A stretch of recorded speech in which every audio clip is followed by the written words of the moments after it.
दिया है काफी आपका करंट्स एंड टाइड्स है ना। जो बच्चे कल आए हुए थे बता थे करंट के बारे में, तो कल एक क्वेश्चन हो गया था। अब कुछ शेयर जो बचा हुआ है वो करवा देते, उसके बाद टाइड्स बताएंगे। टाइड में ज्वार मारता है, ठीक।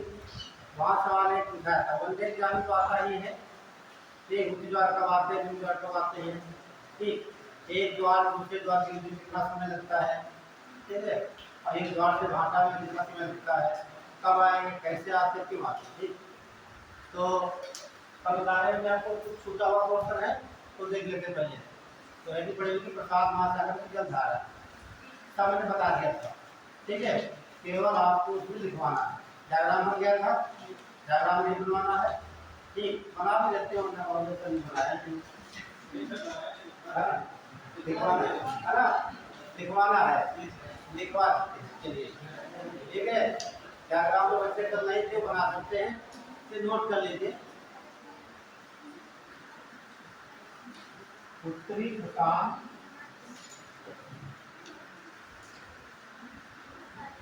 महासागर की धाराएं, दो धारा बांट देंगे हम। एक तरफ तो कोल्ड रहेगा ठंडी धाराएं, दूसरी तरफ गर्म धाराएं। तो ठंडी धाराएं जो होंगी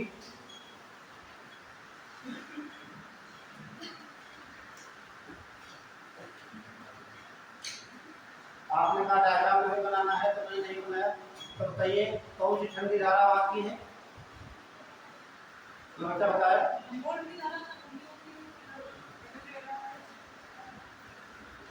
यहाँ देखिए हम बात कर रहे हैं उत्तरी प्रशांत महासागर की, हम लोग दक्षिणी प्रशांत महासागर की, ठीक है। तो वो धारा देखेंगे, एक तो आयोसीओ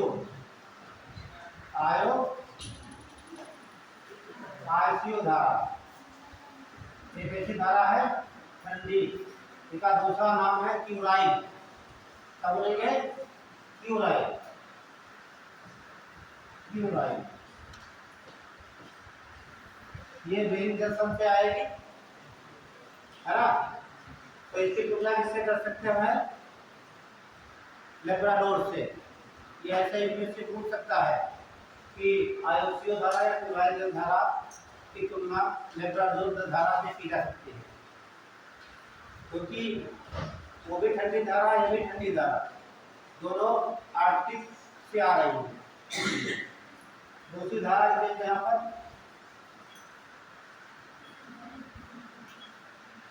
कैलिफोर्निया की धारा, कैलिफोर्निया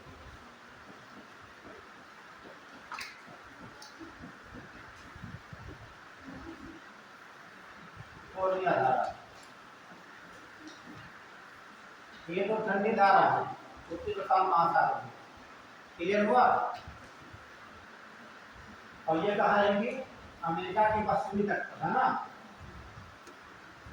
अमेरिका के पश्चिमी तट पर।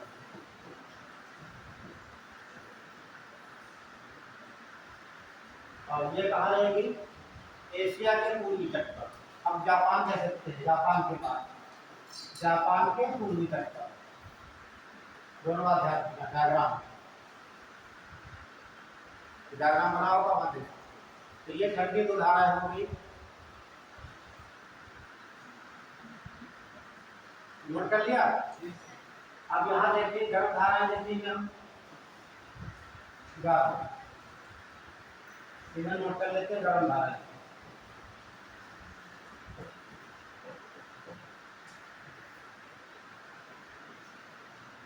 देखिए जैसे आपकी गर्म भाव स्ट्रीम थी, उसी प्रकार की धारा है, जो बच्चा बताएगा ना, मैंने कहा पढ़ के आना था, जब कहा था पढ़ के आना तो पढ़ के आया तो होती।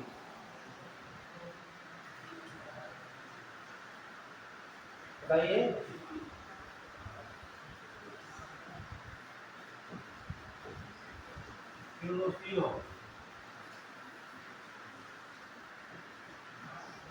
इसी कंपेयर कर सकते हैं गर्म भाव स्ट्रीम से, ध्यान रखना, इसे कर सकते हैं जल से गर्म धारा थी, विगम धारा ये जा रही है उत्तर दिशा में, वो भी जा रही थी और दोनों टकराएंगी कनाडा की पूरी तट पर। ठीक है, तो लीजिए कि दूसरों कैसे आपकी हो जाएगी गर्म धारा। इसकी ब्रांच है सुसीमा धारा। क्या है? सुसीमा धारा, इसी की शाखा है सुसीमा।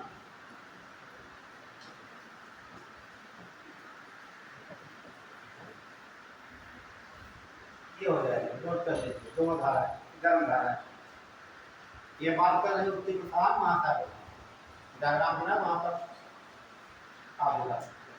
ठीक है, दोनों की लोकेशन कौन से देश के? देखिए ये शब्द आपको कैसे लग रहे हैं? जापानी शब्द लग रहे हैं, जापानी शब्द लग रहे हैं, जापानी का जो आपके इससे आते हैं, ये जापान का है। ठीक है, ये सब सुसीमा, क्यूरोसियो, हायरसियो, यूराइन, ये जापानी शब्द, जापान का। ठीक, आप देख लेंगे दक्षिणी प्रशांत महासागर की धारा। यहाँ एक धारा बहुत इंपॉर्टेंट है, इनका तो आपको ठंडी धारा हो जाएंगी, इधर गर्म हो जाएंगी। ठंडी बहुत मजबूत है, इसे बोलते हैं पेरू की धारा। क्या बोलेंगे? पेरू या बोलते हैं हमबोल्ट।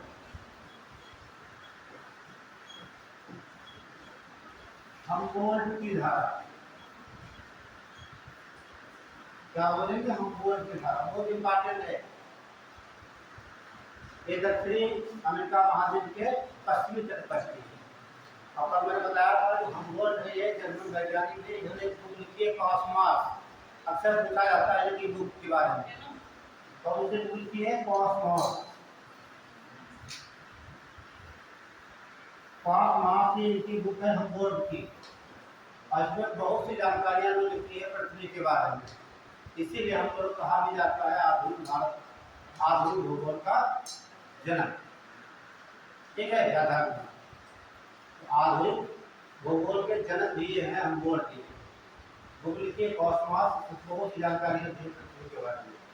ठीक है, तो ये तो आपकी ठंडी धारा हो गई। ये कहाँ देखने को मिलेगी? लिख लीजिए, दक्षिणी अमेरिका के पश्चिमी तट पर। ठीक है, कल्पना ज्ञान को होना चाहिए।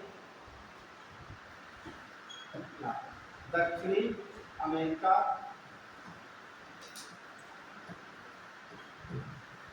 के पश्चिमी तट पर पेरू देश है, उसी के नाम से। ये पूछा भी जाता है कि कौन सी धारा है जो एक वैज्ञानिक के नाम पर रखी गई है, ये बात ध्यान रखना। एक सवाल ये बन सकता है। दूसरा बन सकता है ये पेरू की धारा को किस नाम से जाना जाता है? हमबोल्ट की धारा के नाम से जाना जाता है। दोनों पॉइंट होता है। एक गर्म धारा की बात करेंगे तो आप देख रहे थे ऑस्ट्रेलिया का पूर्व, तो कौन हो जाएगा गर्म धारा? पूर्वी ऑस्ट्रेलियन धारा, ऑस्ट्रेलियन धारा।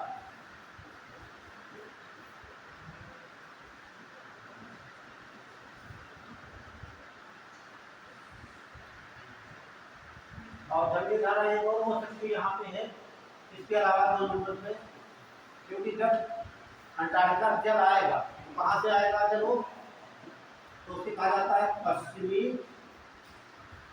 प्रशांत की धारा। ये भी ठंडी धारा जा। ठीक, 2 धाराएं ठंडी यहाँ पर, एक पेरू हमबोल्ट की, दूसरी पश्चिमी प्रशांत की धारा। ये दक्षिणी प्रशांत महासागर की धारा। डायग्राम बना होगा, उसको तो लिखा गया तुमको। ठीक है,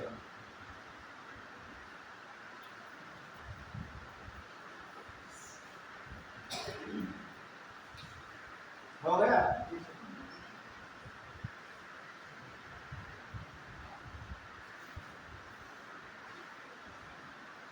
तो तो मेन बेस के लिए आपका जो अटलांटिक महासागर वहाँ ज़्यादा धारा पहुँच जाती है और ज़्यादा टिपिकल भी है कि बता दिए। अब आपके नजदीक हिंद महासागर में एक धारा भी नहीं पढ़ना आपको रहता है, अबुलहास की धारा, ये पूछा जाता है। ये धारा कहाँ बहती है? हिंद महासागर में। धारा कैसी है? ये गर्म धारा है, अबुलहास की धारा। ठीक है, कहाँ बहती है? अफ्रीका के पूर्वी तट पर। हाँ ठीक, आप देख भी सकते हैं ऐसे बना करके।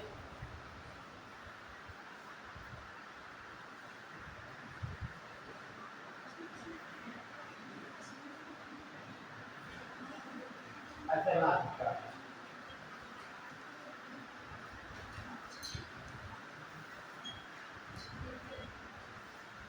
इस प्रकार।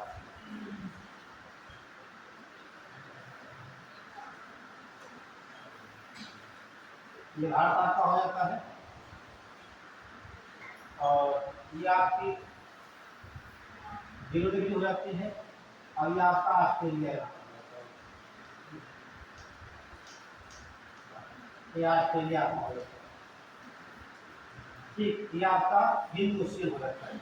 ये बात ध्यान रखना, जो आपका उत्तरी हिंद महासागर है इसमें कोई भी ठंडी धारा नहीं है। क्यों?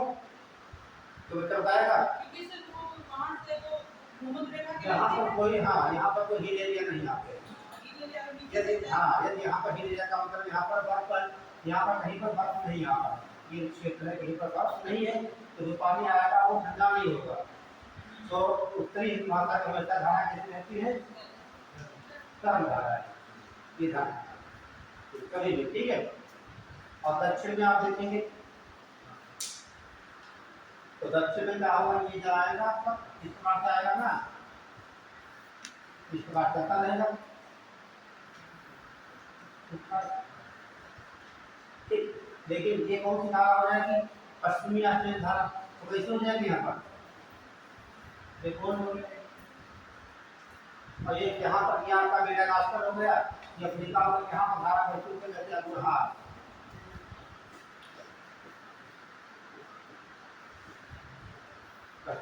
ठीक, ये बात है।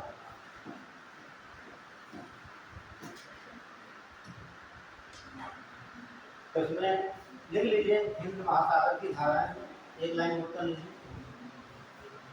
हिंद महासागर की धाराएं बताइए, हेडिंग रहेगी हिंद महासागर की धाराएं, है ना। तो पहला पॉइंट लिख लीजिए, डायग्राम मत बनाइए यहाँ पे हम लोग, एक पहला पॉइंट लिख के ऐसे। तो उत्तरी हिंद महासागर में, उत्तरी देखिए ये आपका उत्तरी हो जाएगा, ये नॉर्थ हो गया, साउथ हो गया, ये 0 डिग्री हो गई। उत्तरी हिंद महासागर में कोई भी ठंडी जलधारा नहीं। ठीक, उत्तरी हिंद महासागर में कोई भी ठंडी जलधारा नहीं।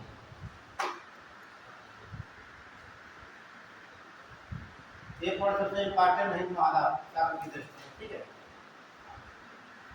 अब क्यों नहीं आपको बता दिया गया? यहाँ पर तो धारा होगी, यहाँ धारा बहती कैसी होगी? धारा होगी, तो वहाँ यहाँ कैसी हो जाएगी? धारा हो जाएगी, नोट कर लीजिए। ठीक है, अब हाथ गर्म ले लीजिए और ये आपका पश्चिमी ऑस्ट्रेलियन हो जाएगा, ऑस्ट्रेलियन धारा। ये आपकी भैया कोल्ड हो जाएगी।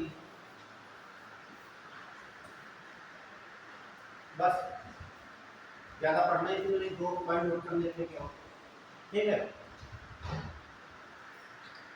आपकी समझ में नहीं आया है ना? लग रहा हूँ, ठीक है। हाँ, तो ये आपने सही से कल नहीं पढ़ा होगा, समझ में नहीं आया है। ठीक, पूरा बेसिक बता दिया गया है। तो याद मत करना, तो उत्तरी हमारा ये यहाँ पर तो कोई धारा, ठंडी धारा कोई नहीं यहाँ पर है। ठीक, यहाँ पर आपको मिलती है ये पश्चिमी तट है धारा, ये आपका अंटार्कटिका, अंटार्कटिका में यहाँ धारा जाएगी, ठंडी होगी। ठीक, ये ठंडी यहाँ होगी, इधर गर्म होगी। यहाँ गोलार्ध है, यहाँ पर ये पश्चिमी ऑस्ट्रेलिया हो गया। ठीक, तो ये घंटी हो जाएंगे, ये क्या होते हैं, तो 2 पॉइंट नोट कर लीजिए। आप घंटे में लिख लीजिए ऑस्ट्रेलिया के धारा, और गरम में नोट कर लीजिए अवलास की घटना। चलिए अब देख लेते हैं एल नीनो।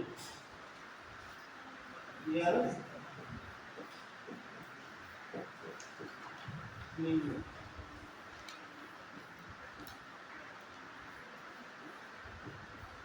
तो आपने क्वेश्चन कर दिया था कि भारत में इसका क्या हाँ ये तो पढ़ा आप लोगों ने होगा, ठीक है। ठीक, पढ़ के आए तो क्वेश्चन नहीं पूछेंगे आप लोगों से, जानते पढ़ के आए हो, है ना। हाँ ध्यान रखना, ये पढ़ के आए हो तो नहीं पूछेंगे, तो हम बता देते हैं आपको, जो पढ़ के नहीं आए हो वो बता देते हैं हम। हाँ कुछ बात आप यहाँ नहीं समझे होगी, वो हम बताना चाहते हैं, ठीक है। पढ़ा होगा कहीं किताबों से लिख के देखिए, समझेंगे। पहले बात समझ लीजिए, IPCZA क्या होता है, ये समझ में आ जाएगा। ये सब मिला होगा आपको, जब आपने पढ़ा होगा एल नीनो तो ये सब आया होगा। आया था? नहीं आया था? हाँ नहीं आया तो आपसे तो अच्छी पूरी करती है ना, जो पढ़ा ये नहीं, ये समझ में नहीं आया तो आप ये समझ में, इसका मतलब ये होता है, ध्यान से क्या, ये 0 डिग्री हो गई, ठीक, और ये आपका हो गया 30 डिग्री साउथ, ये आपका 30 डिग्री नॉर्थ हो गया। अब वो हवाएं चलती है, स्टार्ट करती है,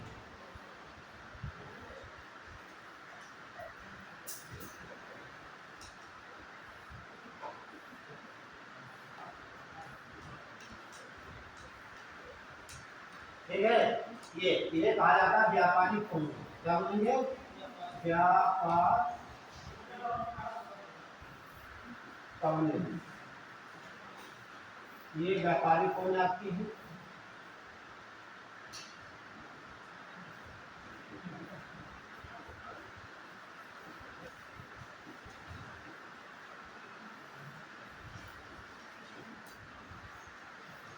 ये व्यापारी कोण हो गई, ठीक। अब बात आती होगी, ये चल रही है भूमध्य रेखा की, ध्यान दीजिए, जब सूर्य की किरणें से लंबवत यहाँ पर पड़ेगी, ठीक, तो यहाँ पर क्या होगा, जब सूर्य की किरणें सीधे लंबवत यहाँ पर पड़ेगी तो यहाँ टेम्परेचर क्या होगा, टेम्परेचर ज़्यादा हो जाएगा, तापमान ज़्यादा होगा, तो यहाँ की हवाएं तो गर्म हो जाएगी, गर्म होकर वो ऊपर उठती है, ऊपर की उठती है, ऊपर वायुमंडलीय दाब कम, ठीक, तो ये स्थान खाली हो जाएगा, इसको भरने के लिए हवा कहाँ चलेगी, या चलेगी इधर से या इधर से, ठीक, तो दिशा क्या हो जाती है, ध्यान से देखिए आप लोग, ये कौन सा गोलार्ध आपका है, ये गोलार्ध इधर हो सकता है, इसका बहुत पूछा था एग्जाम में, तो आप देखिए ये आपका हो गया north, west, east, south, north,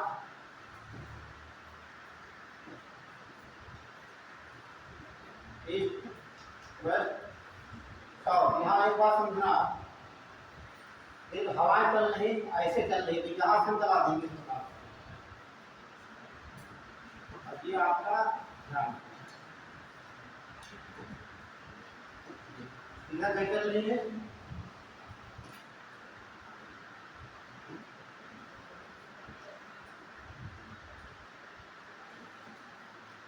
अब सवाल पूछा जाता है, जो हवाएं होती हैं उत्तरी गोलार्ध में किस दिशा में चलती हैं, ठीक है, और हवाएं जो होती हैं दक्षिण गोलार्ध में किस दिशा में चलती हैं, तो कैसे निकालेंगे आप, देखिए कहाँ चल रही है, उत्तर,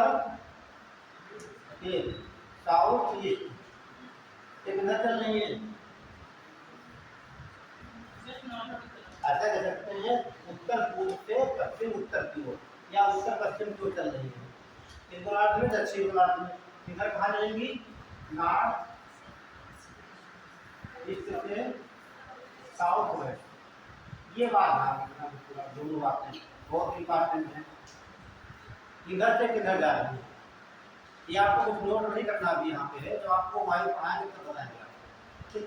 अब बताना चाहते IPCZA क्या है, ITC समझ लीजिए। जब यहाँ पर तापमान ज़्यादा होगा, ठीक है, और दाब क्या होगा, प्रेशर इसका कम हो जाएगा, ठीक। तो भरने के लिए हवाएं चलेंगी, तो प्रेशर कम है, ताप ज़्यादा है, इसी को कहा जाता है इंटरट्रॉपिकल कन्वर्जन जोन कहा जाता है, या हिंदी में बोलेंगे अंतः उष्ण अभिसरण क्षेत्र कहा जाता है, ठीक, इसे कहते हैं।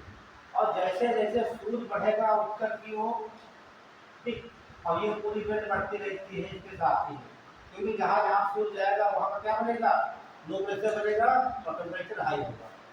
जैसे सूर्य आएगा दक्षिण की ओर, मान लीजिए यहाँ पर सूर्य है इसमें 40 डिग्री पर, तो 40 डिग्री क्या बनेगा, बन जाएगा। सूर्य जहाँ पर रहेगा उसके सामने क्या बनेगा, ITC बनता है। इसका मतलब होता है कि जहाँ पर ITC बनेगा वहाँ पर आपका प्रेशर लो प्रेशर बनेगा और टेम्परेचर हाई होगा। ये बात समझ लीजिए, जहाँ जहाँ सूर्य जाएगा उसके साथ में जाएंगे, जैसे हमारा बॉडी में अगर जहाँ जाएंगे वो साथ ही जाएंगे, ये उसी प्रकार जैसे सूर्य बढ़ेगा, जैसे आपका 8 हो गया, ठीक, अब सूर्य जहाँ पर रहेगा, यहाँ पर रहेगी, अब सन यहाँ पर आ गया, ठीक, सन यहाँ पर है, सन यहाँ पर, जहाँ जहाँ रहेगी वो ITC वहाँ पर रहेगी।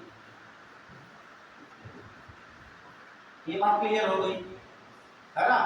अब समझे एलिनो का प्रभाव कैसे क्या होता है। तो मैंने आपको कल बताया था जो आपका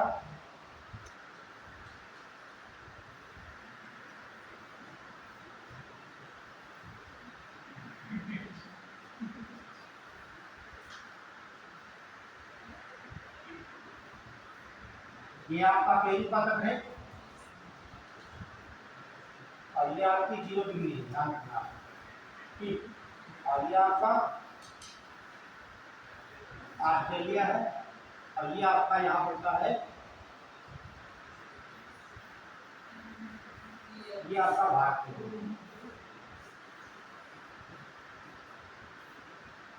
ठीक है।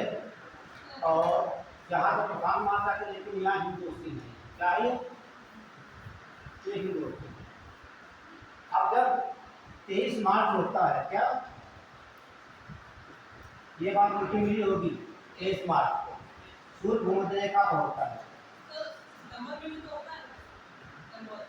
तो हाँ 21 मार्च 23 सितंबर को, कोई बात समझेंगे आप, क्यों सूर्य को कहाँ होना चाहिए, 23 तारीख को हो या 21 मार्च को बात है, तो होना कहाँ चाहिए, भूमध्य रेखा पर, जहाँ पर ये रहेगा वहाँ पर हाँ हाँ उसी कहा जाता है, ITC कहा जाता है, ठीक है। तो जैसे सूर्य बढ़ेगा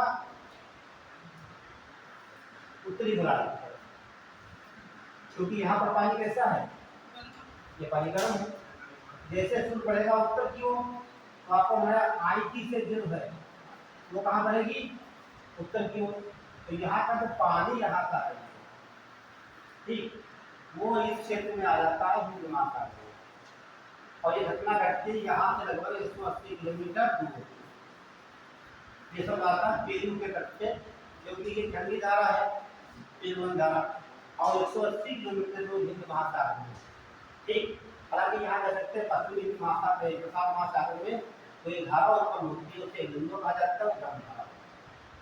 मैंने कहा मतलब पेरू से पश्चिम की ओर पश्चिमी प्रशांत महासागर में 180 किलोमीटर दूर, ठीक, बहुत मात्रा में गर्म पानी आ जाता है, ठीक, जब गर्म पानी आ जाता है तो तुम्हारे गर्म क्षेत्र होता है, ठीक। पहले डाल दीजिए एल नीनो था, एल नीनो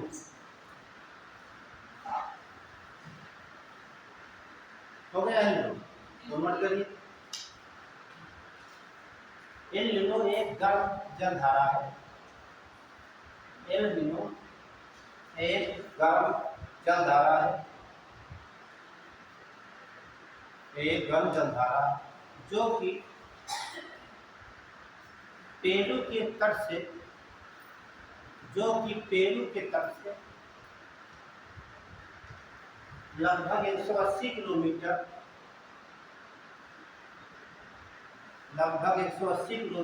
दूर पश्चिमी प्रशांत महासागर में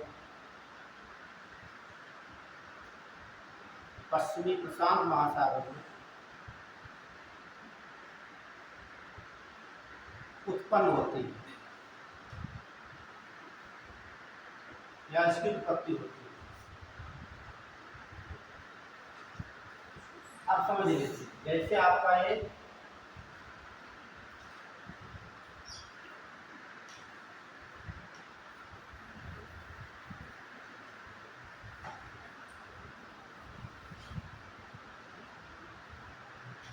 अब यह समझना पड़ेगा आपको मानसून के बारे में बात है। मानसून कब आता है ध्यान दीजिए, जब 21 जून आते हैं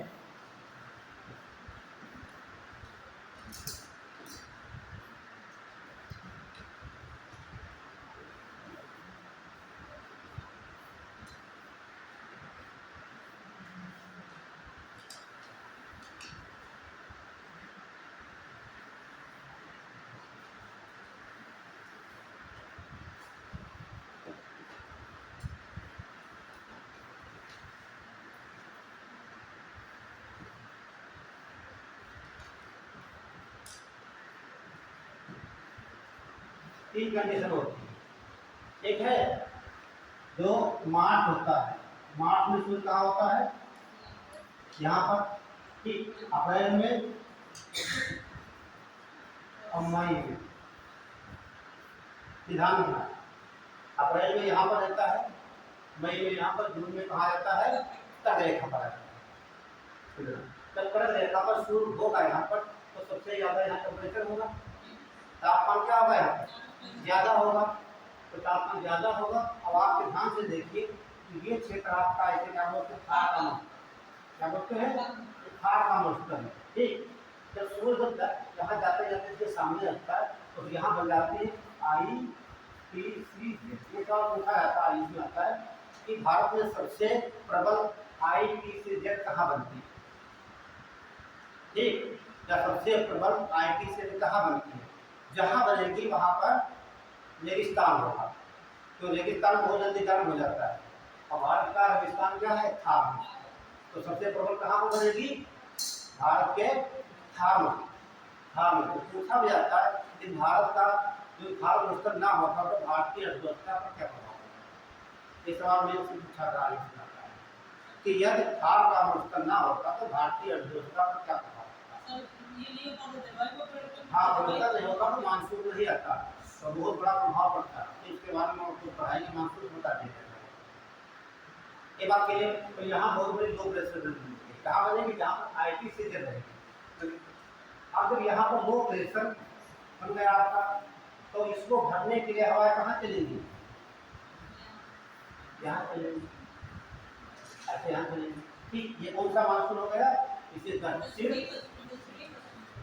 पश्चिमी मानसून कहा जाता है।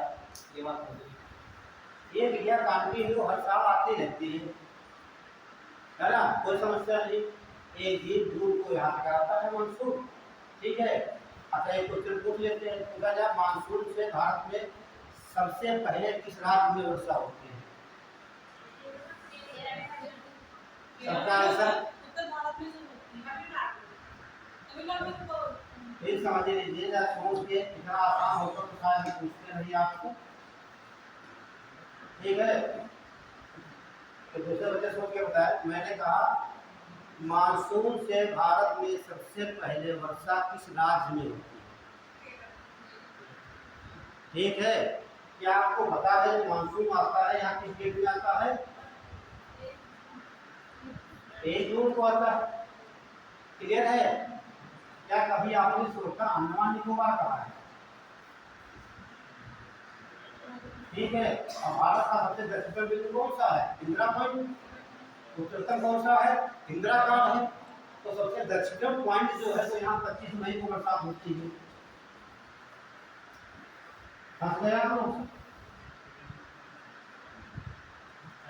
उठा के सवाल ऐसे रख देता है। आपको पता है सबसे पहले ठीक, भारतीय राज्य की दूरी को मानसून आता है। ये केरल का जो आपका महाराष्ट्र है यहाँ से टकराता है। लेकिन ये कभी सोचा आपने कि क्या इससे पहले बरसात होती है?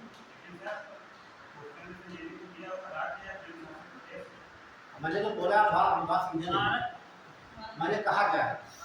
मैंने क्या कहा?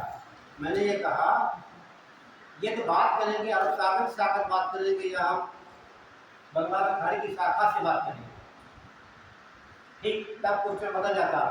हमारा क्वेश्चन था मानसून से भारत में सबसे पहले वर्षा कहाँ होती है। ना तो मैंने केंद्रासी बात की ना कोई राज्य क्षेत्र की बात। देखिए मैंने, हाँ ठीक है, तो ये भी तो हमारा एक राज्य है। हाँ, लेकिन भारतीय क्षेत्र की बात करेगा।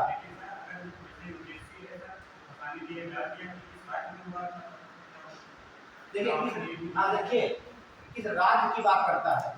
ठीक, तो राज्य हमारा ये भी राज्य है। ठीक, यदि भारतीय क्षेत्र की बात करता है, ठीक, तब आप केरल की करेंगे। ठीक है, भारतीय क्षेत्र नहीं करता है तो आप अंडमान निकोबार। ऐसे आप पूछ लेता है भारत में। ठीक, हमारा भारत हो गया, ये लेकिन भारत का क्षेत्र नहीं हो रहा है। ये भारतीय क्षेत्र की बात करेगा। ठीक है, ये यहाँ पर लिखा है भारतीय क्षेत्र की बात करता है, तब आप केरल पर चिन्ह लगाएंगे। ये कहता है किस राज्य में बरसात होती है, मानसून से बात कर रहे हैं, तो सबसे पहले कहाँ होती है बरसात? 25 मई को अंडमान निकोबार में। भारतीय क्षेत्र का मतलब है जो पूरा लगा हुआ है सभी का। ये तो आपका केंद्र शासित अलग होगा, द्वीप होगा है तो हमारा केंद्र शासित राज्य। ठीक, लेकिन भारतीय क्षेत्र से अलग आता है।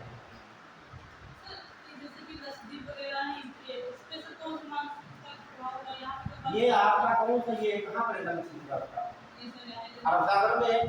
तो अरब सागर सागर बरसात यहाँ होगी, और यहाँ बरसात होगी आपके जो कि बंगाल की सागर से होगी। ठीक है, समझ गए आप लोग? उस तरह का बता दिए, लेकिन तो पिछला बात में मानसून बढ़ाएंगे अपने मुद्दे पर आ जाते हैं। क्या होगा बता दीजिए। हाँ, नहीं देखिए, जहाँ से क्वेश्चन उठता है टीचर वही देखता है ना? हाँ, यदि आप चाहते हो मैं आपकी तरफ देखूं तो आप कोई क्वेश्चन उठा दीजिए, है ना? तो आपको देखते रहे कि आपको आंसर। ठीक, मैंने बता दिया, ये बात ध्यान। ठीक है, तो ये यहाँ पर मुद्दा पढ़ते हैं हर साल। तो ये कंडीशन हर साल चलती रहती है। तो हुआ क्या, यहाँ पर बना है लो प्रेशर। ठीक, तो उसको भरने के लिए हवाएं कहाँ चलेगी? सागर से चलेगी। आप ध्यान से देख लीजिए पूरी बात है यहाँ पर।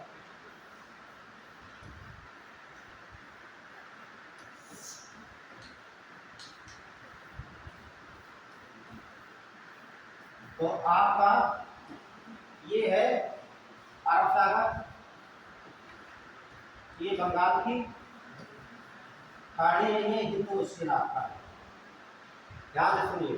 ठीक, जब वो आपका एलिनो का मतलब होगा बहुत बड़ा जल क्षेत्र है, तो कैसा रूप है जल? गर्म जल। कैसा है? गर्म। वो इंडोनेशिया के होते हुए हिंद महासागर में आ जाता है। कहाँ जाएगा? हिंद महासागर में। तो ये जल हो जाएगा कैसा? गर्म होगा। तो यहाँ की जो सागर के ऊपरी हवा कैसी हो जाएगी? ये गर्म हो जाएगी। तो गर्म हो जाएगी तो हवा ऊपर हो जाएगी, तो यहाँ क्या बन जाएगा? यहाँ बन जाएगा भैया लो प्रेशर बन जाएगा। क्या बनेगा? यहाँ पर लो प्रेशर। तो लो प्रेशर बन जाएगा तो हवा कहाँ चलेगी? स्थल भाग से सागर की ओर चलेगी। तो मानसून कहाँ आएगा? क्योंकि ये हवा शुष्क आ रही है सागर की ओर। मानसून कब आता है? जब सागर के ऊपर से हवाएं चलती है स्थल भाग की ओर। ध्यान रखना। ठीक है, जब हवा कब चलेगी? सागर भाग से। हवा कैसे भी शुष्क हो, हवा सब शुष्की होती है, लेकिन जब सागर के ऊपर पहुंचती है तो सागर की आर्द्रता को शोषित कर लेती है, तो उसमें आर्द्रता आ जाती है। सर ये भी बोल रहे थे कि रात में सब स्थल से सागर की तरफ चलती हैं और दिन में सागर से। चलिए हम वो बात बताएंगे, अब जो आप पूछना चाहती हो समुद्री से क्या होता है, ठीक वो वाली बात होती है, बात बता दिया जाएगा। ठीक है, तो यहाँ क्यों समझ लीजिए। ठीक, जब बहुत ज्यादा मात्रा में जल कहाँ गए हिंद महासागर में, तो हिंद का टेम्परेचर बढ़ जाता है। कितना बढ़ जाता है? 14 डिग्री फ़ारेनहाइट। इसे कहा जाता है फीवर ऑफ द सी। ठीक, महासागर का बुखार कहा जाता है। ठीक, जब महासागर बुखार आएगा, टेम्परेचर यहाँ पर बढ़ेगा, तो यहाँ लो प्रेशर बनेगा। तो लो प्रेशर बनने का मतलब हवा कहाँ चलेगी? शीतल भाग से सागर की। तो मानसून नहीं आएगा, तो मानसून नहीं आएगा, भारत में क्या बढ़ेगा? सूखा। और ये कंडीशन हर साल नहीं होती, 4 साल बाद, 5 साल बाद, 8 साल बाद कभी कभी क्रिएट करती है। तो आप देखते हैं सूखा आता है एक साल, अगले बरसात को होती है कि लगातार सूखा नहीं आता है।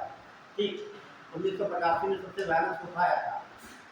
ठीक है, 4-5 साल बाद देखने को मिल जाता है। नहीं देखिए, उनकी तो है, कभी कभी जब सुंदर जल संचय होकर हिंद महासागर में उसका जल आ जाता है, तो अपना वो प्रभाव दिखाती है। ये अनुमान है वैज्ञानिकों की 4-5 साल में एक बार आ जाते हैं। आप देखते भी होंगे कि 4-5 साल बाद एक ऐसा समय आता है कि बरसात नहीं होती है, कहते हैं कि सूखा पड़ रहा है।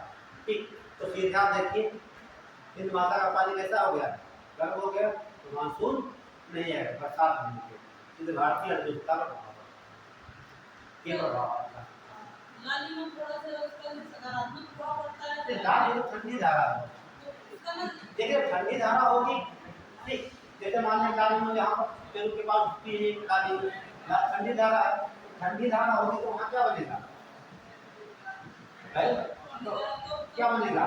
हाई प्रेशर बनेगा, तो ऑटोमेटिक बन जाएगा। ठीक, अब दाब क्या होगा? अधिक दाब होगा। अधिक दाब का मतलब हवा कहाँ चलेंगे? अधिक दाब से पकड़ करके उसका प्रभाव नहीं पड़ता, उसका आपको प्रभाव। तमाम बातें मैंने बता दिया। ठीक है, चलिए, तो आप समझ गए होंगे, ज्यादा इसमें दिखाएंगे नहीं आप लोग। तो इस प्रकार प्रभाव डालती है आपकी ये एल निनो भारती, फसलों को नुकसान करती है। तो आप बच्चे ध्यान रखना, आपको बहुत तमाम मात्रा में पानी आ जाता है हिंद महासागर में, तो हिंद महासागर का टेम्परेचर बढ़ जाता है कितना? 14 डिग्री सेल्सियस से कहा जाता है हिंद महासागर का बुखार। ठीक, तो यहाँ लो प्रेशर बन जाती है, तो हवा चलती है भाग से चलती है, इसलिए मानसून हो जाता है। जब जब ये निनो प्रभावी होगी उस समय भारत में सूखा है। क्लियर हुआ? कि ज्यादा इसमें ध्यान आपको नहीं, ये बात ध्यान रखना, मैं इस पर ज्यादा नहीं सकता। बिल्कुल पड़ेगा। हिंद महासागर में हमारे भारत के जो निवासी भारत की बात करते हैं, तो भारत के कोष्ठ देश से बात करते हैं, है ना?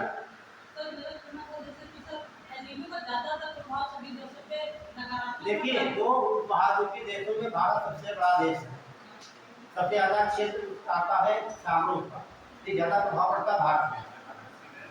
इधर हिंद महासागर, इधर हिंद महासागर, पश्चिम में अरब सागर, पूर्व में बंगाल खाड़ी, सब क्षेत्र प्रायद्वीपीय है।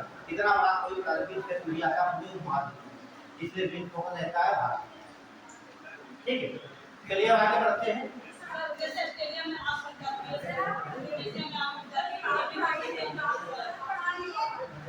हाँ,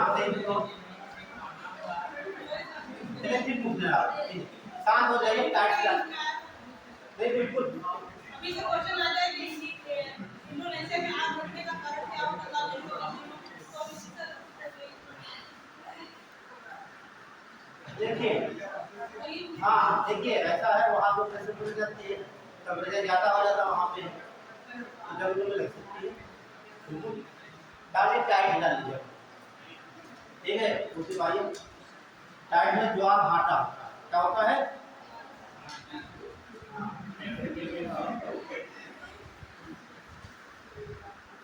ज्वार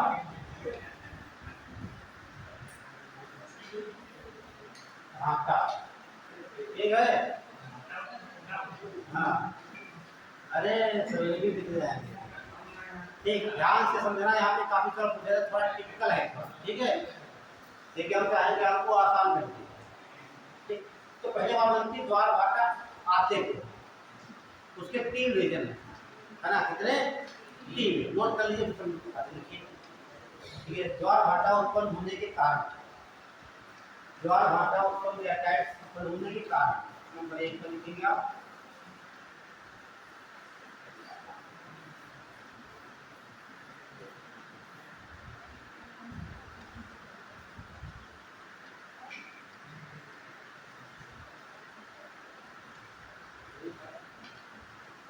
आप बताइए पृथ्वी का घूर्णन करते नहीं है, उससे तो आपके धाराएं चलती है। अब केंद्रीय बल क्या है? हाँ, केंद्रीय बल।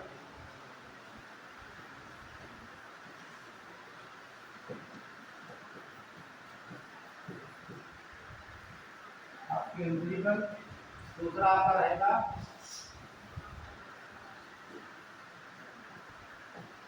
चंद्रमा का आकर्षण बल,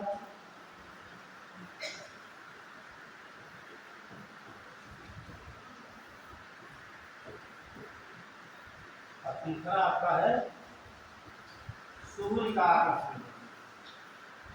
सूर्य का आकर्षण 3 कारण होते हैं कि पृथ्वी पर ज्वार भाटा है। ठीक है, पृथ्वी का केंद्रीय बल और चंद्रमा का आकर्षण बल और सूर्य का आकर्षण बल।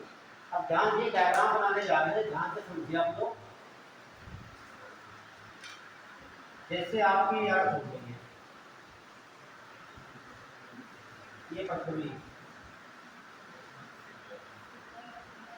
पृथ्वी ठीक, और पृथ्वी के चारों तरफ क्या है? जल। क्या है? ये जल।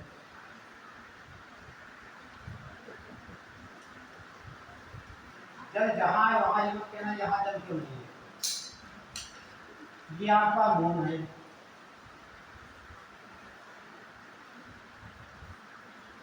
ये आपका मून है। ठीक, अब आप ये भी जानते हैं मून का चारों तरफ चक्कर लगा रहा है। क्लियर? मून के तरफ चक्कर लगा रहा है। 2 बात सही है। एक पृथ्वी आग हो गई, पृथ्वी के चारों तरफ चंद्रमा जो है क्या कर रहा है? चक्कर लगा रहा है। किस दिशा में लगा रहा है? पश्चिम से पूर्व की ओर, ध्यान रखना। किस दिशा में? West to east. जिधर पृथ्वी अपनी ध्रुव घूम रही है पश्चिम से पूर्व की तरफ, उसी प्रकार चंद्रमा जो है कि पश्चिम से पूर्व की ओर पृथ्वी की परिक्रमा कर रहा है। ये बात क्लियर? देखिए जब यहाँ पर आएगा तो यहाँ का जल जो है, जल तो क्या करेगा? इस प्रकार से खींच लेगा। ठीक, एक बात और समझ लीजिए, ये जो समुद्र का तल है, क्या है ये? सागर तल। ये जो सागर तल है, ये किसी कारण सागर के तल से पानी ऊपर उठता है, इस प्रकार से, तो इसे कहते हैं ज्वार। ठीक है, ये तल से जल नीचे आता है इस प्रकार से, तो इसे भाटा कहा जाता है। इसे टाइड बोलते हैं, इसे ईट कहते हैं। ठीक, जब पानी सतह से ऊपर जाएगा तो ज्वार कहेंगे, जब पानी सागर के उत्तर उससे नीचे आएगा तो उसे भाटा। 2 बात के लिए सुन लीजिए आप, अब ना देखिए आप। तो ये क्या है आपका? ये आपका टाइड है। ये तो मान लेते हैं कोई एक क्षेत्र रहा होगा ये, तो इस समय तो हम जानते हैं कि पृथ्वी जो है 24 घंटे में चक्कर लगा लेती है अपनी दूरी पे, है ना। तो एक ना हो जाएगा 24,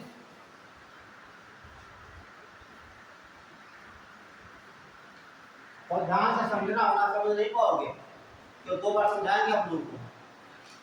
ठीक है, जब चंद्रमा यहाँ पर आएगा, ठीक, उसके आकर्षण से जल इधर खींच जाएगा, इसकी ओर चंद्रमा की, तो उसे क्या बोलेंगे? टाइड।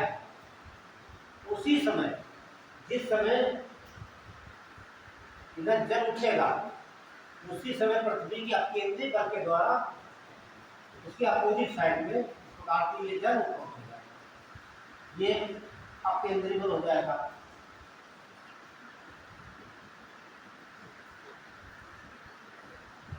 तो आपने देखा है एक समय पर पृथ्वी पर दो ज्वार एक साथ आते हैं, ये लाइन ध्यान रखना। एक समय पर पृथ्वी पर एक ही समय पर दो ज्वार अलग अलग स्थानों पे आते हैं, ये स्टेटमेंट पूछे आते हैं। ठीक है, ये तो बात क्लियर हो गई।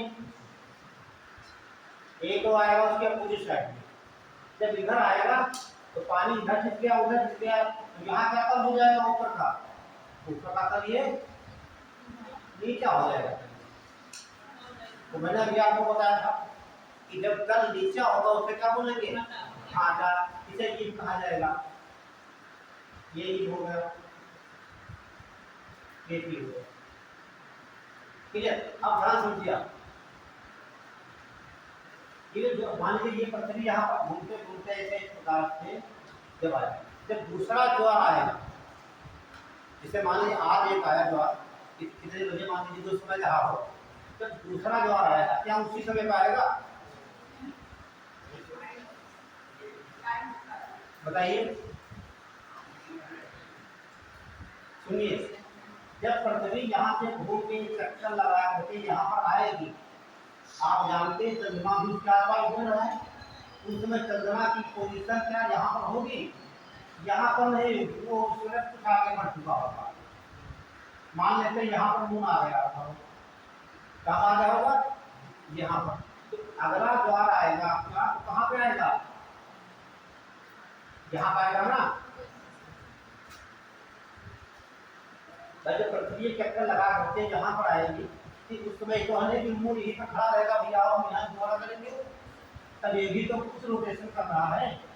अब आपको पता लगाना है ये दूरी कितनी है, तब क्लियर हो जाएगा। अब पृथ्वी के सूक्ष्म मून कैसे बोल रहा है? वृत्ताकार, है ना, बोल रहा है। अब कितना एंगल बनेगा? ये 360 डिग्री बनेगा। इतना करना है तो आपको। और चंद्रमा पृथ्वी एक चक्कर लगा कितने समय में रहता है? 27 दिन 6 घंटे, जो कि चंद्रमा एक चक्कर लगा लेता है 27 दिन 6 घंटे में लगा लेता है। जरा इसे भाग करिए, आप कितना आएगा? भाग करेगा तो 13 डिग्री आएगा। कहने का मतलब उस समय सूर्य कितना तक होगा आपका? 13 डिग्री आगे बढ़ चुका होगा, दूसरा जब ज्वार आएगा। अब आपको बहुत पहले बता चुके हैं पृथ्वी की 1 डिग्री बराबर कितना होता है? 4 मिनट। कितना? 4 मिनट। 13 में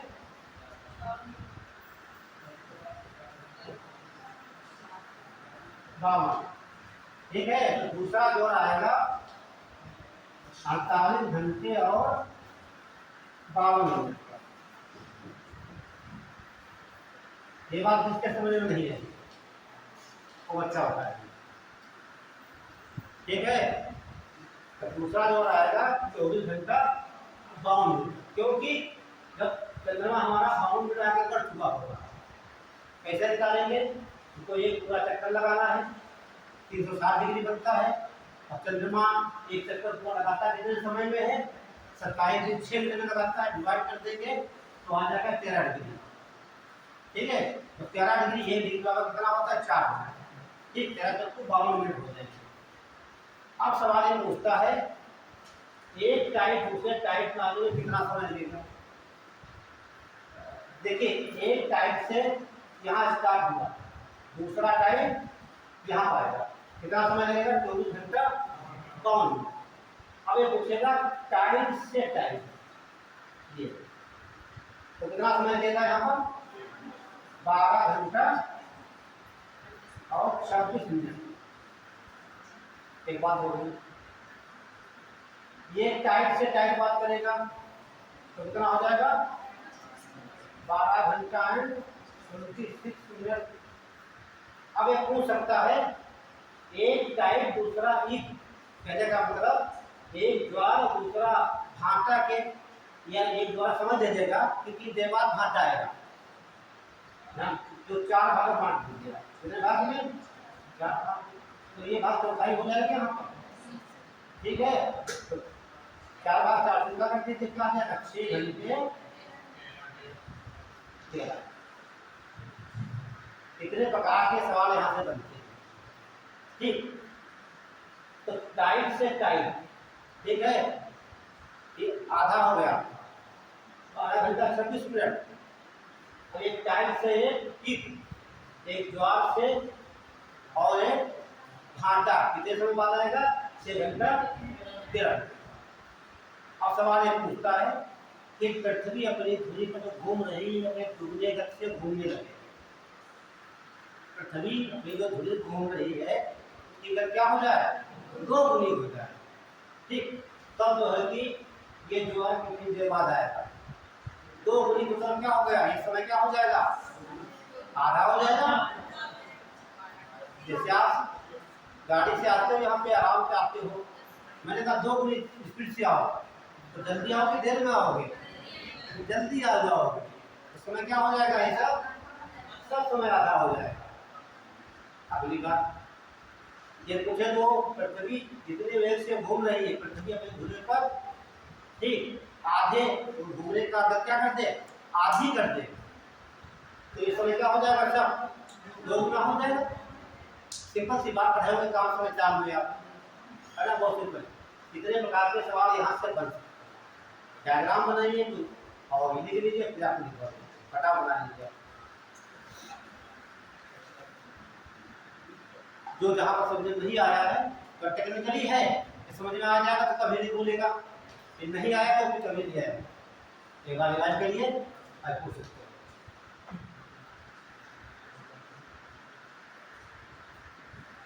टी का मतलब टाइट है, ये लिखा है टी।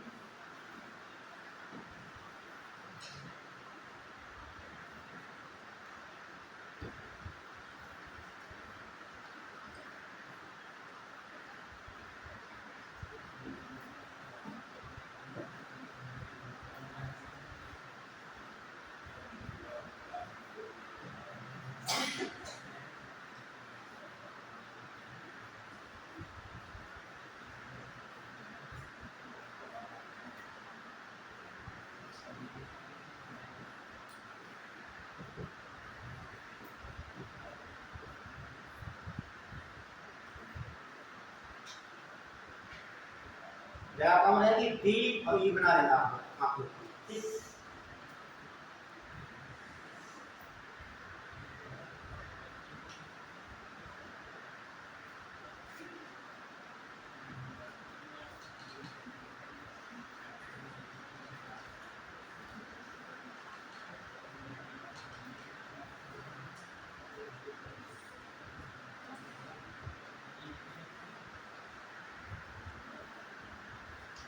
हो गया कौन क्यों करा रहे हो? हाँ बताइए, दिमाग लगाइए, पिक्चर ध्यान से फोन करिए, फोन बंद कर दिया करो आप, बिल्कुल उसको फ्लाइट मोड लगा दिया करो 1 घंटे के लिए।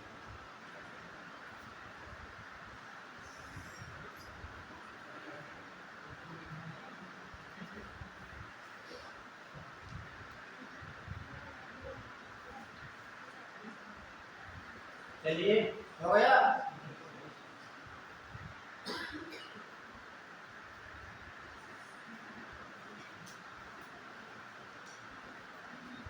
जहाँ पर समझ ना आ रहा हो सीधे पूछिए, होगा समझ नहीं आ रही बता नहीं कहाँ क्या लिखा हो, ठीक है।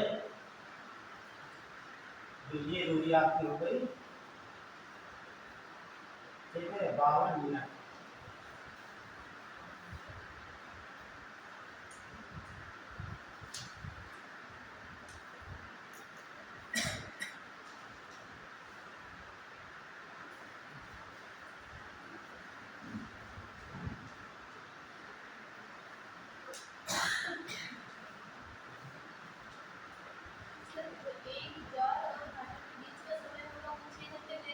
देखिए ये पूरा आपका कितना आया, पूरा 24 घंटा, ठीक। और पटरी बन गई 4 भाग में। तो एक ज्वार से ये आपका एक ज्वार से आटा इतना एक हो गया, दूसरा भाग, तीसरा भाग, चौथा, ठीक। तो एक ज्वार से आटा आने में कितना समय लगेगा, 6 घंटा 11 मिनट, 6 घंटा 11 मिनट यहाँ और 6 घंटा यहाँ, 6 घंटा यहाँ, 24 घंटे हो जाएंगे। इस प्रकार से तमाम सारे सवाल यहाँ से बन सकते हैं। ये बात ध्यान रखना, ठीक है। किसी कथन कान करके पूछेगा, ठीक है, और टाइम नहीं देगा उसको पूछ लेगा, दोनों का कंपेयर कर देगा टाइम की, ठीक। तो वहाँ पर दिमाग में रहेगा तो आप लोग करें, है ना, ठीक। क्लियर हो गया? तो एक लाइन नोट कर लीजिए, बोले। अच्छा, आप लोग लहरें देखते होंगे समुद्र में, नहीं देखा है? देखना है अपने यूट्यूब पे, ऐसे बहुत तेजी लहरें आती है ऊपर की तरफ, फिर नीचे चली जाती है। जो ऊपर तो आती है ये क्या है, यही तो ज्वार है ना। कहते जोर से ताकत लगाओ, है ना। ज्वार मतलब जो तेज आती है वो इस तरफ भाग कर जाती है, उसके बाद एनर्जी उसकी क्या जीरो हो जाती है। क्या होगी, जब एनर्जी जीरो होगी उसकी, तब वो फिर वापस आती है, फिर वापस आती है उससे भागती है। या देख लेना मोबाइल पे, या तालाब में देख लेना, ठीक। तो तालाब में जानवर घुसता है तो लहरें क्या होती है, पानी से दबा जाती है, पानी फिर वो अंदर जाती है, वो भी जाता है। चलिए पृथ्वी पर, पृथ्वी पर ध्यान से लिखना, पृथ्वी पर एक ही समय में, पृथ्वी पर एक ही समय में दो ज्वार, एक ही समय पर दो ज्वार अलग अलग स्थानों पर आते हैं।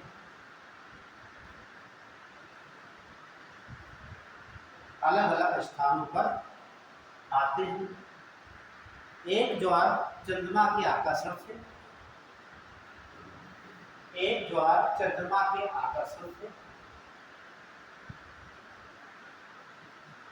और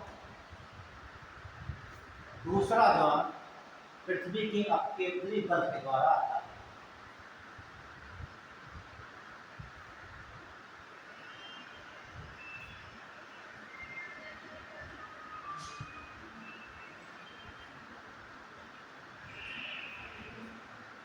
बात हो गई। अब देखिए एक ज्वार तो यहाँ पर आ रहा है, दूसरा कहाँ रहा है, यहाँ, तो उसकी बिल्कुल विपरीत हो जाएगा, नहीं होगा। एक ज्वार दूसरे ज्वार की विपरीत आएगा, और एक भाटा दूसरे भाटा के विपरीत आएगा। ये बात ऐसे पूछ सकता है किसी सवाल, ठीक। दो को मैंने बता दिया, आपको डायरेक्शन बता दिया, एक मूल के आकर्षण से आ रही है, एक पृथ्वी के केंद्रीय बल से आ रही है, ठीक। इसको बैलेंस करने के लिए, और ये इसके अपोजिट दोनों एक दूसरे के विपरीत है, ध्यान रखना। तो एक ज्वार दूसरे ज्वार के विपरीत, और एक भाटा दूसरे भाटा के विपरीत आते हैं। बाकी समझ लीजिए। अब आप हेडिंग डाल लीजिए, ज्वार भाटा के प्रकार, ये बहुत इंपॉर्टेंट है। ज्वार भाटा के प्रकार,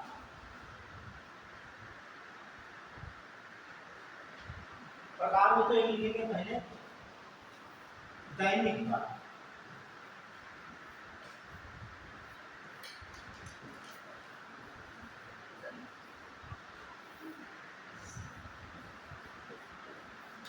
दैनिक ज्वार भाटा। दूसरा लिखेंगे उच्च ज्वार भाटा कब आएंगे, तीसरा निम्न ज्वार भाटा कब आएंगे,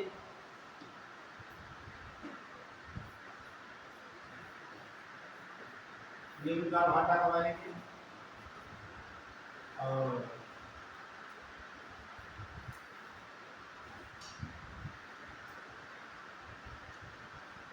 एक सौर व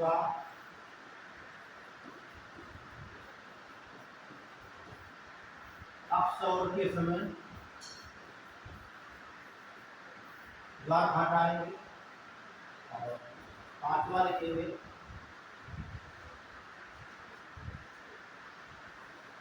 उपभू व अपभू।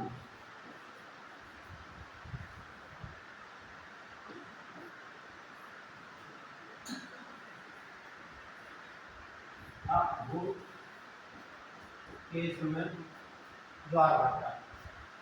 ठीक, यहाँ से सारे सवाल मिल जाएंगे आपको कि जब अमावस्या होती है या पूर्णिमा होती है द्वार भाटा कब आएंगे, निम्न आएंगे कि उच्च आएंगे, या फिर आपका उपभू के समय उच्च आएंगे निम्न आएंगे, या उपसौर में आएंगे, कब आएंगे, कैसे आएंगे, इसमें आपको क्लियर हो जाएगा। नोट कर लिया। तो ठीक है, दैनिक का मतलब है प्रतिदिन जो आते हैं, है ना। तो प्रतिदिन द्वार भाटे आते हैं, एक दिन कितने आएंगे, 2 आएंगे। ठीक, अंतर कितना रहता है, 24 घंटा और 52 मिनट का। ध्यान रखना। ठीक, जो देखिए सौर दिवस होता है, सौर दिवस कितना होता है, 24 घंटे का। जो चंद्र दिवस होता है वो 50 मिनट आगे होता है। ध्यान रखना, सवाल पूछा जा सकता है कि चंद्र दिवस और सौर दिवस में क्या अंतर है। Solar day and lunar day, ठीक है। तो जो सौर दिवस होता है कितना होता है, 24 घंटे का, लेकिन जो चंद्र दिवस होता है इसका रहता है 24 घंटे। लेकिन आप जाएंगे बुक में आप लोग पढ़ोगे, ठीक है, जैसे मैक्सिमम प्रमाण की उसमें 50 मिनट मिलता है और होंगे वहाँ मिलेगा आपको 50 मिनट पढ़ाओ बच्चों में। ठीक, ये 50 मिनट गलत लिखा हुआ है। ठीक, तो ये आप सिद्ध भी किए हैं, निकाले भी, ये बहुत मिनट कहाँ से आता है, तो ये इतना अंतर रहता है। ठीक, सौर दिवस और चंद्र दिवस में कितना समय रहता है अंतर, 52 मिनट का समय रहता है, लगभग 1 घंटा होगा तब भी माना जाएगा। दूसरा देख लीजिए, क्या लीजिए, आपको समझा देना है 2 बात। एक होते हैं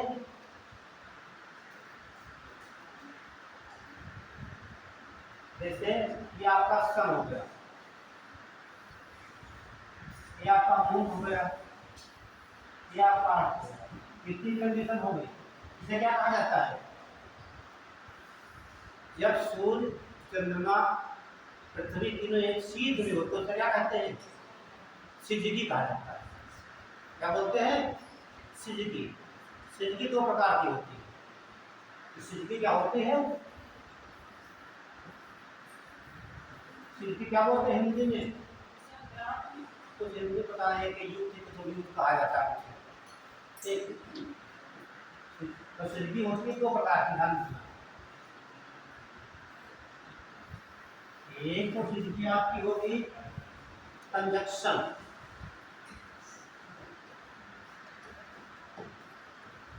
इसे बोलते हैं युद्ध। दूसरी होती है अपोजिशन,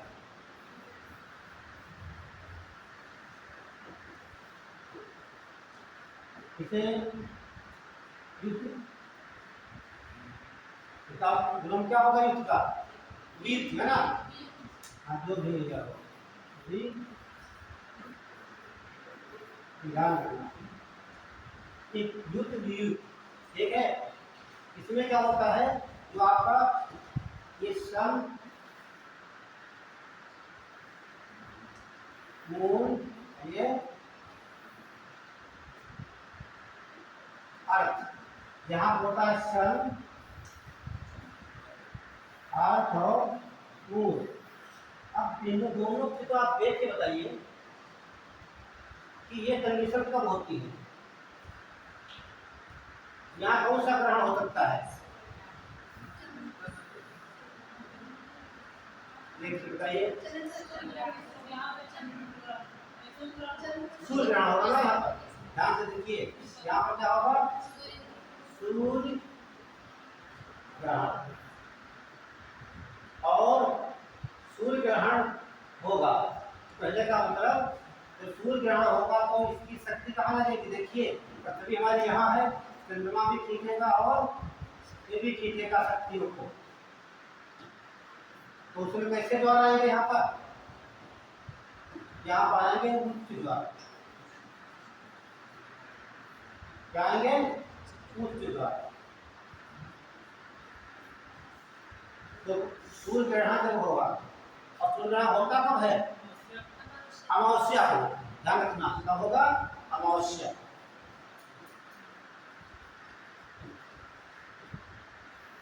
ध्यान रखना अमावस्या जब होगी तो द्वार कैसे आएंगे? उच्च आएंगे। सूर्य ग्रहण होगा तो कैसे आएंगे? उच्च। कंजक्शन होगा तो क्या होगा? आएंगे इस का आगे सवाल यहाँ से यहाँ पर क्या होगा? ये हमारा सन है, चीजों को समझिए आप लोग, ठीक है? ये समझ में आ जाएगा तो कोई समस्या नहीं।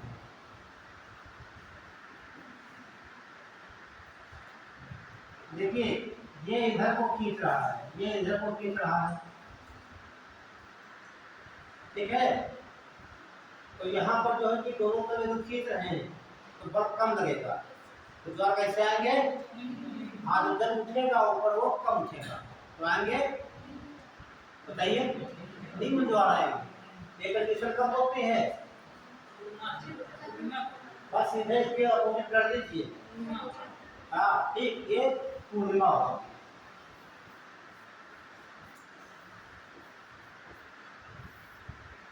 पूर्णिमा होती कब है? ठीक, फुल मून कहते हैं, चंद्रमा को पूरा प्रकाश दिखाई देगा, ठीक। और यहाँ होता है क्या? चंद्र ग्रहण होगा कि सूर्य ग्रहण यहाँ पे होगा? यहाँ पर चंद्र ग्रहण, क्या होगा? चंद्र ग्रहण।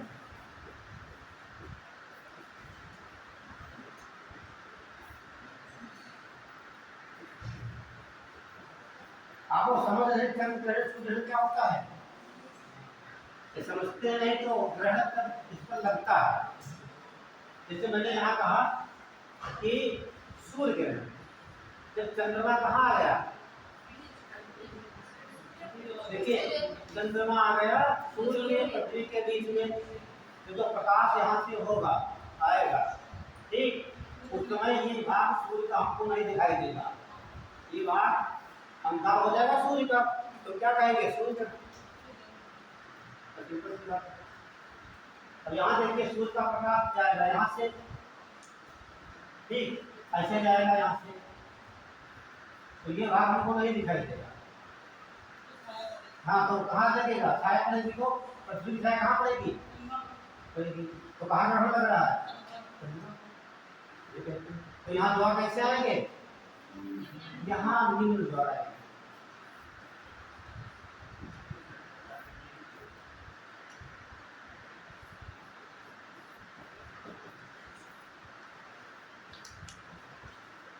तो तीन कंडीशन उधर है, तीन कंडीशन यहाँ भी है।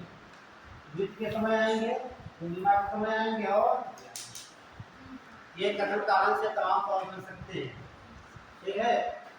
अमावस्या हो या पूर्णिमा हो, चंद्र ग्रहण हो या सूर्य ग्रहण हो, युक्त हो या अयुक्त, ये क्लियर है? ये कैसे समझिए? तो यहाँ बना भी सकते हो, बना भी लीजिए। और कंजक्शन में क्या होता है? चंद्रमा बीच में होता है, अपोजिशन में पृथ्वी, बना लीजिए।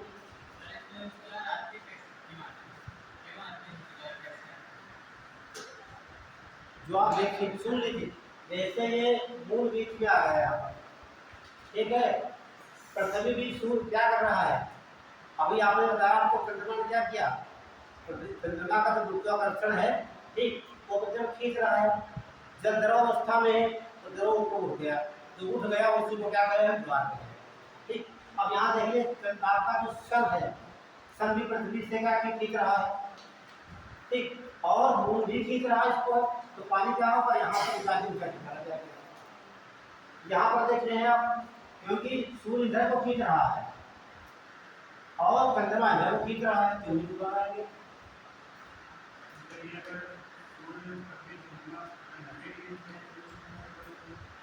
तभी हम द्वारा आएंगे। जैसे आपका कहने का मतलब रजिस्टर हो गया आपका, ठीक, ये आपका अर्थ हो गया। अब मूल चाहे आपका इधर हो, चाहे मूल आपका इधर हो, देखिए तो पृथ्वी को इधर खींच रहाइए, इधर को खींच रहाइए, तो ये द्वारा आएंगे, निम्न आएंगे। देखिए जब 180 डिग्री कोण बनेगा कंजक्शन पे, ठीक, उस द्वारा आएंगे। अब 90 डिग्री बनेगा आपका, ठीक है, तभी आपके बिंदु द्वारा। जैसे सोच लीजिए हम यहाँ खड़े हुए, एक लोग उधर से खींचो हमको बहुत तेजी से, तो खींच जाएंगे उधर, ठीक नहीं जाएंगे, कपड़े वाले वहां तक पहुंच जाएंगे इससे, है ना। ये क्या हो गया, ज्वार हो गया। अब आप उधर खींच रहे हो, ये भाई साहब इधर खींच रहे हैं, है ना, तो कुछ तो प्रभाव होगा आपका, कुछ इनका प्रभाव होगा, लेकिन उतना बड़ा प्रभाव नहीं हो पाएगा कि आप हमें पूरा खींच ले जाएंगे, आपको रोकने वाला नहीं है ना।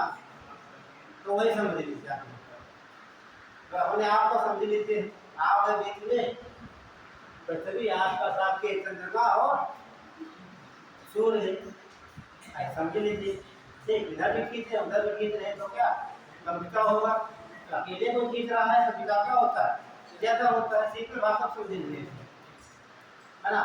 मोबाइल लगा हुआ, जैसे हम इधर खींचे अभी अकेले खींचे, अब आप उधर पकड़ लीजिए तो क्या होगा, खिंचाव ऑटोमेटिक कम हो जाएगा। चलिए, ये जो व्यवहारिक उदाहरण होते हैं, इनसे भूगोल समझो कभी नहीं होगा, ठीक है, ये बात हो गई, ठीक। तो ये डायग्राम बना लिया होगा, नहीं बनाया, बना लीजिए, ठीक, यहाँ ज्यादा दिखाना कुछ नहीं है।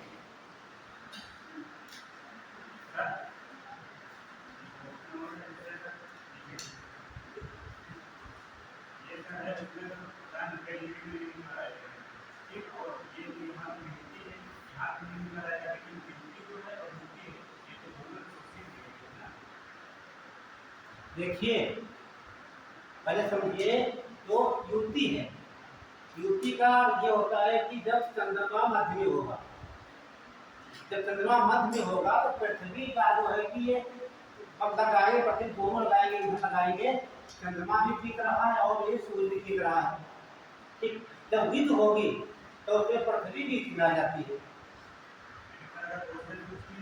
तो ये देखिए युद्ध में ये सवाल ये भी करेगा, युद्ध के लिए गलत नहीं है, ध्यान रखना। युद्ध में जो आप कह रहे हैं अपोजिशन में, ये हम नहीं कहेंगे, यहाँ पर ये डायग्राम नहीं यहाँ पर है, समझा। आप बताइए,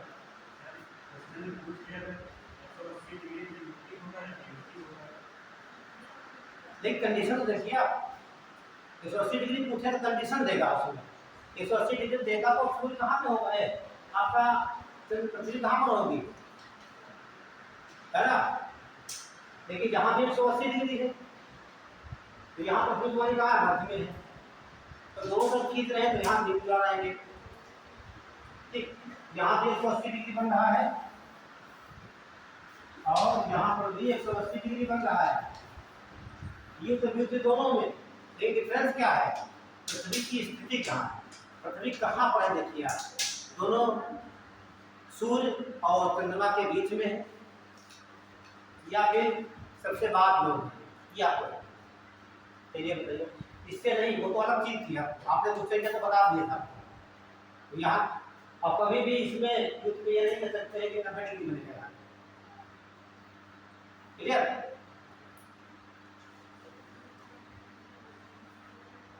तो डाल लीजिए उच्च ज्वार है, उच्च ज्वार,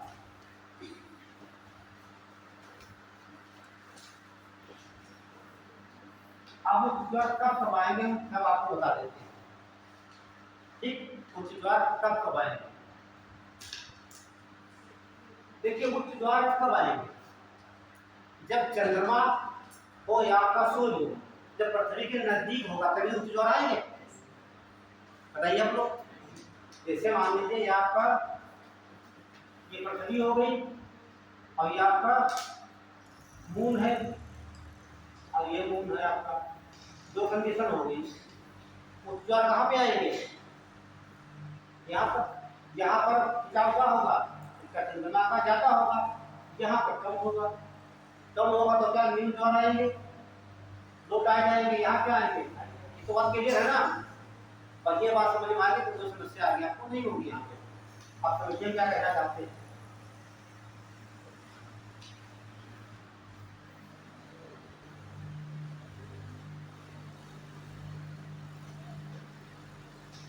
वो ज्वार में नंबर 1 पर देखेंगे हम।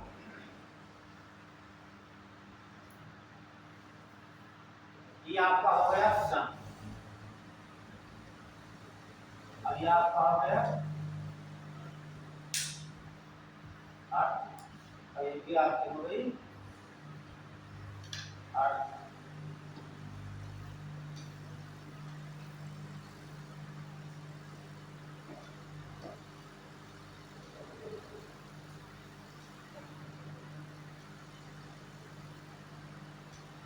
यहाँ से देखिए पृथ्वी घूम रही है,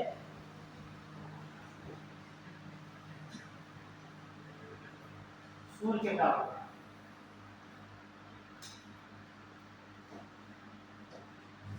ये आपका सूर्य। देखिए वर्ष में दो कंडीशन ऐसी आती है, दो कंडीशन ऐसी आती है जब सूर्य पृथ्वी के बीच की दूरी कम से कम होती है। तो ये कब होती है? 3 जनवरी को। कब होती है? ये होगा आपका 3 जनवरी। अधिकतम दूरी होती है 4 जुलाई को।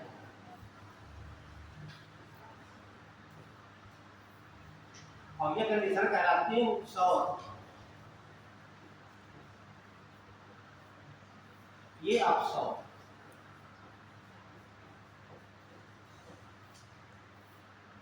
अब ये बताइए, सवाल सीधे पूछता है कि पृथ्वी पर वहां कौन सी तिथि है जिस दिन सबसे उच्च ज्वार आती है? 3 जनवरी। ठीक है, 3 जनवरी को सबसे निकट होता है। या उपसौर जब होगा, उपसौर कंडीशन में उच्च ज्वार आएगी, ये दूरी न्यूनतम। ठीक, तो बना दीजिए आप 2 पॉइंट लिखना के होते हैं, उपसौर अपसौर। कब निम्न आएंगे, कब उच्च आएंगे। तो यहाँ आपको समझाएं जो नहीं आप जान सकते हो, यहाँ कहीं तो आएंगे उच्च, यहाँ आएंगे निम्न।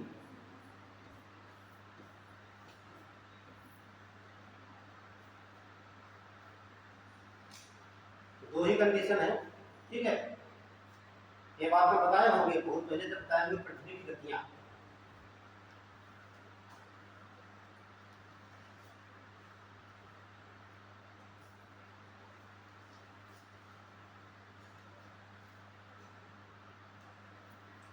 दूरी कम ज्यादा कर लेना आपको।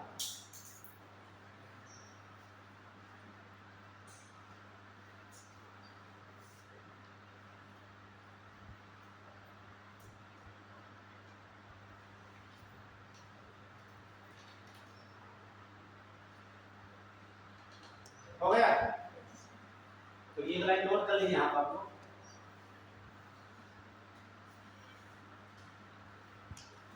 तो यूपीएससी पूछेगा, ठीक है। अच्छा ऐसे पूछेगा उच्च ज्वार कब आएंगे?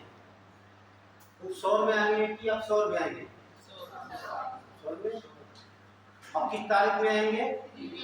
3 जनवरी को आएंगे, क्योंकि 3 जनवरी ऐसी तिथि है उस दिन पृथ्वी और सूर्य के बीच की दूरी सबसे कम यानी कि न्यूनतम होगी। जब दूरी न्यूनतम होगी तो यहाँ पर खिंचाव क्या होगा? सूर्य जो क्या करेगा, जो जल इसके आसपास भरा होगा इसको ऐसे खींच लेगा। क्लियर हुआ? नोट करिए। उपसौर, उपसौर के समय पृथ्वी पर उच्च ज्वार आते हैं, उच्च ज्वार आते हैं और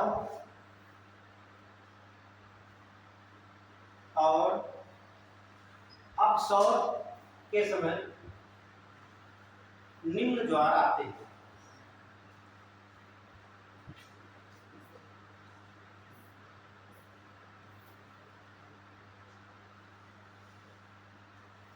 एक बात तो हो गई। दूसरी देख लीजिए, हमारी अर्थ हो गई है।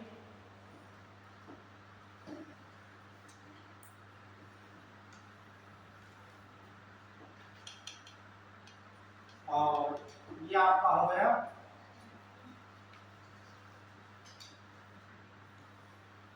मून, और ये हो गया आपका मून। और ये भी कहाँ घूम रहा है? पृथ्वी के चारों तरफ। एक तो दूरी आपकी ये हो जाएगी, दूसरी दूरी है।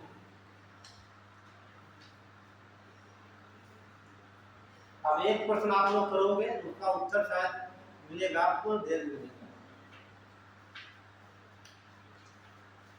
अभी एक प्रश्न आएगा आपके वहां से। देखिए दो कंडीशन है, ये पृथ्वी हो गई और ये हमारा चंद्रमा हो गया, ठीक। तो इसे बोलते हैं उपभू कहा जाता है, इसे बोलते हैं अपभू।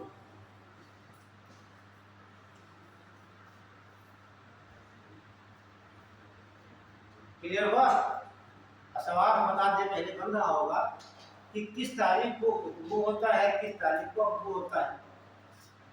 ये तो बताना मुश्किल है। पूछो क्यों? क्योंकि जो पृथ्वी हमारी है, सूर्य का चक्कर लगाने में पूरा एक साल ले लेती है, तो घटना साल में घट जाती है। अब चंद्रमा जो चक्कर लगा देता है 27 दिन में, है ना, लगभग 1 महीने में, तो कितनी बार आएगा ये? 12 बार नजदीक आएगा ना। तो हर डेट में बदलती रहती है, ठीक। इसीलिए यहाँ डेट का उल्लेख नहीं किया। ये कह सकते हैं पृथ्वी जिस दिन चंद्रमा के सबसे निकट या चंद्रमा सबसे निकट पृथ्वी के होता है, उसके उपभू कहा जाता है या पेरिजी कहते हैं, ठीक है। तो यहाँ क्या आएंगे?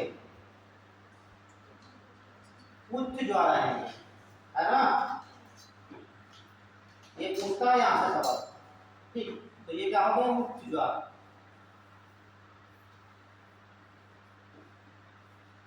तो यहाँ आएंगे निम्न ज्वार।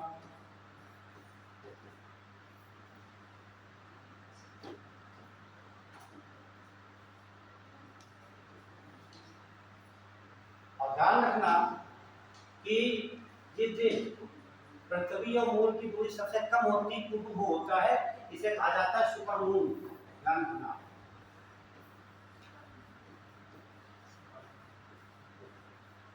Super moon.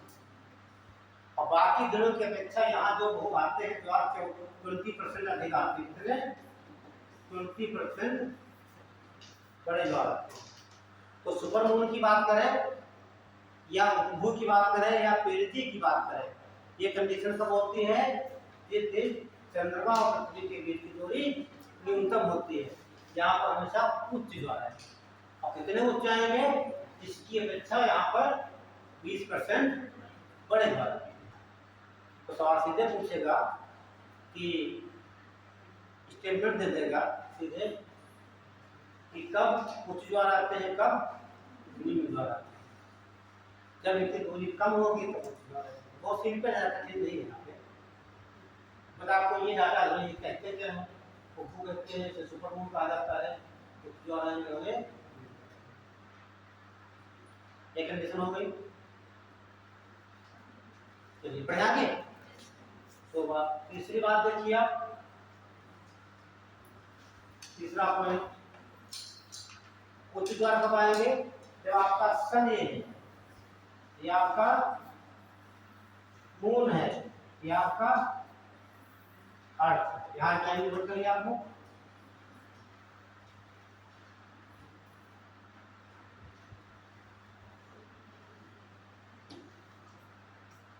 उच्च ज्वार में तीसरा पॉइंट,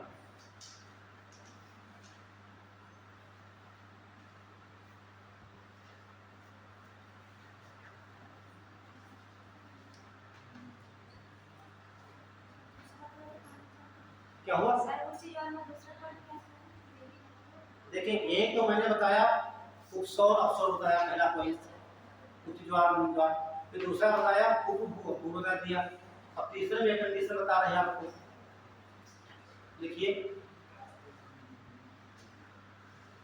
ठीक है, जब चंद्रमा पृथ्वी और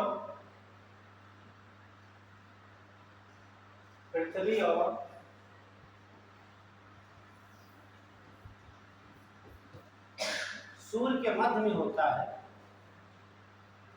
जब चंद्रमा पृथ्वी और सूर्य के मध्य में होता है और 180 डिग्री का कोण बनाते हैं, 180 डिग्री का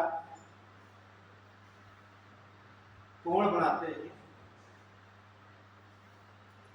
तब पृथ्वी पर उच्च ज्वार आते हैं,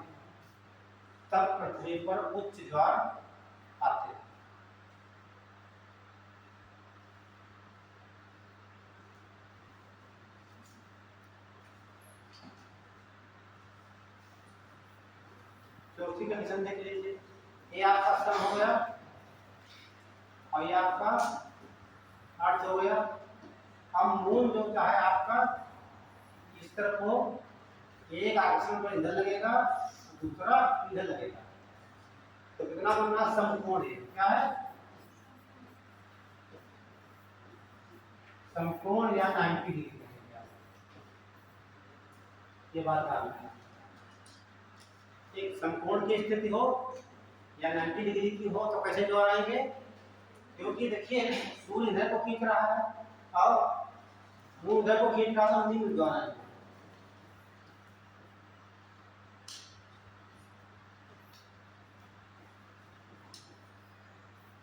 मिल में ज्वार आएगा। सर आपने जो तीसरी वाली बताई ये बिल्कुल यूटी की तरह लग रही है सर। और सर जो तीसरी बताइए सर। नहीं, यूटी में क्या है, यूटी में भी मून बीच में ही होता है। हाँ, लेकिन डिग्री कितना बनता है, 90 डिग्री नहीं बनता वहाँ। और तीसरी वाली में देखिए यहाँ कितना कोण बन रहा है, चौथी स्थिति है ना, तीसरी वाली ये वहाँ कंजक्शन में तो बनता है। हाँ, कंजक्शन बनेगा। ये कुछ ज्वार तो कंजक्शन में आएंगे, नहीं आएंगे, देखा नहीं आपने, कुछ ज्वार आएंगे, अमावस्या होगी और सूर्य ग्रहण होगा, सूर्य ग्रहण पूछा जाए, अमावस्या पूछा जाए, युक्ति पूछा जाए, तब कुछ ज्वार आएंगे। क्या हुआ, युक्ति भी बन सकती है ना सर, पारों की हाँ, वो युक्ति कब बनेगी, 180 डिग्री बनाएगी। देखिए वो तीनों कंडीशन क्या होती है वहाँ पर, ये मून यहाँ पर होता है, अब 180 डिग्री बनता है, फिर जैसे बनेगा आपका 90 डिग्री बनेगा। ठीक, ये युक्ति नहीं कह सकते। बताइए क्या यहाँ पर